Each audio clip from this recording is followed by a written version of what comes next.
هنبدأ فيلمنا مع أيدا، بنت صغيرة وبتكون مسافرة مع عيلتها علشان هينتقلوا في بيت جديد في منطقة جديدة علشان أبوها اترقى في الوظيفة بتاعته، وبتكون قاعدة بتبص على أختها وبتكون زعلانة عليها جدا علشان بتكون متصابة بمرض عصب مخليها ما بتتكلمش، وكمان بتقعد تعمل حركات غريبة ومش بتحس بأي ألم، والمرض ده جالها وهي عندها 5 شهور، وعلشان كده أبوها وأمها بيهتموا بيها أكتر من أيدا لأن ليها معاملة خاصة.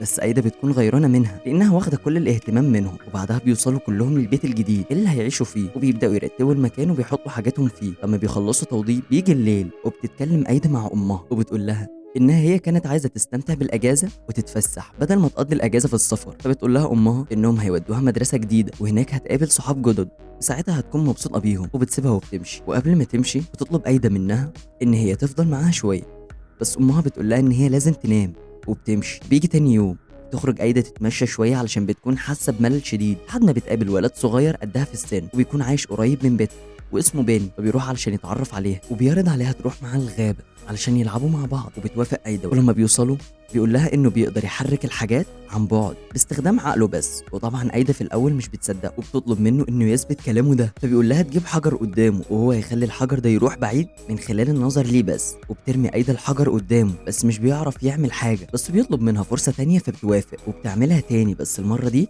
بينجح انه يحركها، فبتتصدم أيدا وبتطلب منه انه يحركها تاني وبيعمل كده، وبتسأله هو بيعمل كده ازاي، فبيقول لها انه بيتدرب بقاله كتير، فبتقول له انها عاوزه تجرب وانه يرمي لها الحجر زي ما هي عملت تقدرش تعملها، بس بتوريه انها بتعرف تلوي دراعها وان مفيش حد بيعرف يعملها زيها، وبيجي يقلدها بن بس مش بيعرف، وبيفضلوا يلعبوا طول اليوم. ولما بترجع تحكي لاهلها اللي حصل معاها محدش بيهتم بكلامها وبيكونوا مهتمين باختها انا علشان هيودوها للدكتور، فبتتضايق أيدا علشان محدش مهتم بكلامها وبتسيبهم وبتمشي. وبعد كده بتلاقي شويه جزاز مرمي على الارض فبتاخده وبتحطه في جزمة أختها علشان بتكون متضايقة منها، وبتيجي أمها تلبس لها الجزمة ومش بتلاحظ الجزاز، وعلشان أنا مش بتتكلم ولا بتحس مش بتقول لهم، وبيروحوا كلهم عند الدكتور واللي بتلاحظ ان في حاجه غريبه في مشيه انا، ولما بيقلعوا لها الجزمه بيلاقوا رجلها عماله تنزف بسبب الجزاز، فبيلحقوها بس مش بيبقوا عارفين الجزاز ده جه منين، ويروحوا البيت. وتاني يوم بتكون أيدا خارجه وبتجبرها امها انها تاخد انا معاها، فبتضطر انها تاخدها مع انها ما بتكونش حابه ان حد يشوفها وهي قاعده مع اختها، فبيجي لهم بين وبيتعرفوا أيدا على انا وبتقول له انها مش بتحس باي حاجه، فبيقعدوا يضايقوها لغايه ما بيملوا ويروحوا يلعبوا بعيد، بس برضه بيكونوا قدام انا علشان ياخدوا بالهم منها، وهم بيلعبوا بيجي ولد بيضايقهم فبياخدوا نفسهم وبيروحوا يلعبوا في حته تانية. ولما بيمشوا بتيجي بنت اسمها عيشه وبتقعد مع انا وبتتكلم معاها، وفي الوقت ده بيكون بين بيلعب مع أيدا وبيلاقوا قطه قدامهم، فبتجي لهم فكره مجنونه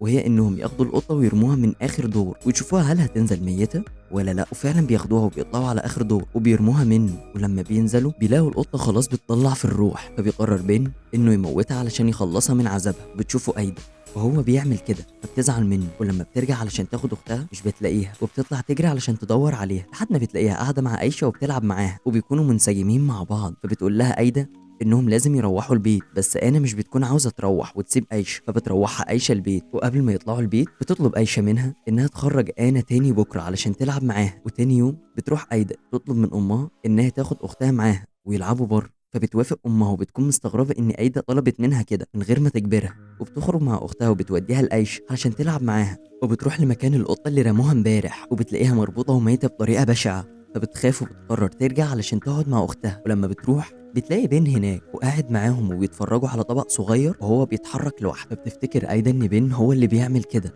بس هو بيقول لها ان انا اختها هي اللي بتعمل كده، فبتتفاجئ أيدا من قوه اختها انا وبتقعد تلعب معاها وبيوريهم بين حركته انه يقدر يحرك الحاجات عن بعد، وبيسأل أيدا لو عرفت تعملها، بس بترد عليه عيشه وبتقول له انها مش هتقدر، وبتسألها أيدا هي عرفت منين، فبتقول لهم عيشه ان عندها قوه خارقه وهي بتعرف تقرا الافكار وكمان تتواصل من خلالها، بس مش بتعرف تقرا افكار كل الناس، وان هي دي الطريقه اللي بتعرف من خلالها تتواصل مع انا، فبتفرح أيدا من الموضوع ده وبيفضلوا يلعبوا مع بعض لغايه ما ام أيدا بتتصل بيها علشان يرجعوا بسرعة، فبتاخد اختها وبتمشي. وتاني يوم بيتجمعوا كلهم من تاني وبيفضلوا يلعبوا مع بعض وبيتريقوا على بن بهزار، بس هو مش بيقبل هزارهم وبيمشي. وبعد كده بيلاحظوا اني انا متعوره في رجلها ومش حاسه باي الم، بس عيشه بتشرح لها انها بتحس بالالم بس مش بتعرف تعبر عنه، فبتقترح أيدا على عيشه انهم يخلوا انا تتكلم، وبتبدا عيشه انها تتواصل مع انا وتخليها تحاول تتكلم وبتقول لها كام كلمه وبتبدا انا تنطق كام كلمه، فبتفرح أيدا وعيشه جدا. وبعد كده أيدا بتاخد اختها ويروحوا البيت، بس اول ما بيوصلوا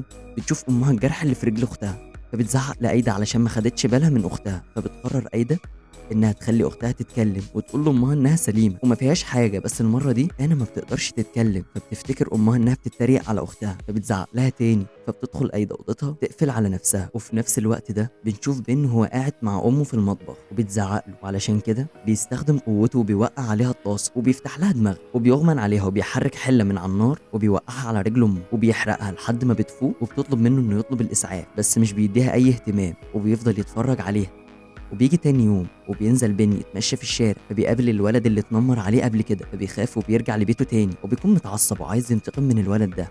وبيبدأ يعمل حاجة غريبة شبه التعويذة لحد ما بيقدر يسيطر على الراجل اللي ساكن في الشقة اللي تحت وبيخليه يخلص على الولد ده. ولما بيجي تاني يوم بتسمع أيدا على الحادثة اللي حصلت، فبتقرر إنها تروح لمكان الحادثة وبتتصدم لما بتلاقي بن هناك بس شكله بيكون مريب. فبتروح تتكلم معاه فبيقول لها إنه عنده قوة تانية، وهو إنه بيقدر يتحكم في البشر ويخليهم يعملوا اللي هو عايزه. بس مش بتصدقه أيدا وبتطلب منه إنه يثبت كلامه ده، فبيتحكم فيها وبيخليها تمشي كام خطوة غصب عنها، فبتصدق قوته وبتنبهر بيها. وبعدها بيروحوا هما الاتنين وبيتفرجوا على مجموعة أولاد بيلعبوا كورة، فبيسيطر بن على واحد منهم وبيكسر له رجله. وأيدا ساعتها ما بتعرفش إن هو اللي عمل كده، بس اللي بتعرف إنه عمل كده هي عايشة بسبب قوة التخاطر اللي عندها، وبتيجي علشان تمنعه بس بيستخدم قوته وبيخنقها عن بعد. وقبل ما يخلص عليها أيدا بتتدخل في آخر لحظة وبتزقه وتوقعه على الأرض، فبيقوم هو متعصب وبيكون هيخلص عليهم هما الاتنين، بس بتتدخل آنا. وأول ما بيشوفها بن بيهرب لأنه عارف إنها عندها نفس قوته ويمكن أقوى منه كمان.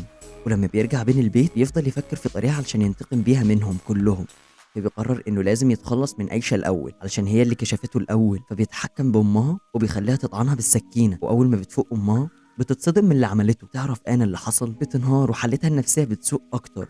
وبتكون ايدا زعلانه برضه وبيروحوا يحضروا جنازتها. ولما بيرجعوا بتحاول ايدا انها تواسي اختها وتطلعها من المود اللي هي فيه، وبتكون عارفه ومتاكده ان بين هو اللي عملها وانها لازم تخلص منه قبل ما يخلص عليها هي واختها. وبتفكر انها تقول لحد كبير بس بتبقى متاكده ان محدش هيصدقها. وتاني يوم بتروح لبن ومعاها لعبه جديده جايباها هديه علشان تصالحوا بيها، وبيصالحها فعلا وبيلعبوا مع بعض. وبعدها بتاخده ايدا على جسر عالي وبتخليه ايدا يقف فوق السور علشان كانت عاوزه تزقه. وقبل ما يعمل كده بتقول لهم واحده انهم يبعدوا عن الجسر علشان ما يوجعوش، بس ايدا بتصمم وبتزق بن من على الجسر وبتطلع تجري وبتستخبى في الغاب. بس هي ومستخبيه بيسيطر عليها بن واللي بيكون لسه ما ماتش وبيخليها تمشي على الطريق السريع. بس قبل ما العربيه تخبطها بتقدر تفوق من سيطرته وتنط على جنب قبل ما العربيه تخبطها. وبتفوق ايدا وبتلاقي نفسها في المستشفى وامها جنبها. لما حالتها بتستقر بترجع لبيتها، بس بتكون مرعوبه وخايفه جدا من اللي هيعمله بن، لانها عارفه انه مش هيسكت غير لما ينتقم منها على اللي هي عملته فيه. وبتعدي الايام وفي يوم بتكون انا بتلعب عند البحيره وبتلاقي قدامها بن، وبتكون مستنيه اللحظه دي من زمان علشان تنتقم لموت صاحبتها. وبيبداوا يتواجهوا مع بعض باستخدام قوتهم الخارقه. وفي الاول بيكون بن قرب يهزم انا ويخلص عليها، تيجي ايدا وتدعم اختها وبيقدروا يهزموا بن سوا وبيرجعوا للبيت وبيكونوا فرحانين باللي هم عملوه. وبتبقى ايدا بتحب اختها جدا علشان هم دلوقتي مالهمش غير بعض. وبكده يبقى خلصنا فيلم النهارده. كان معاكم محمد نوبي.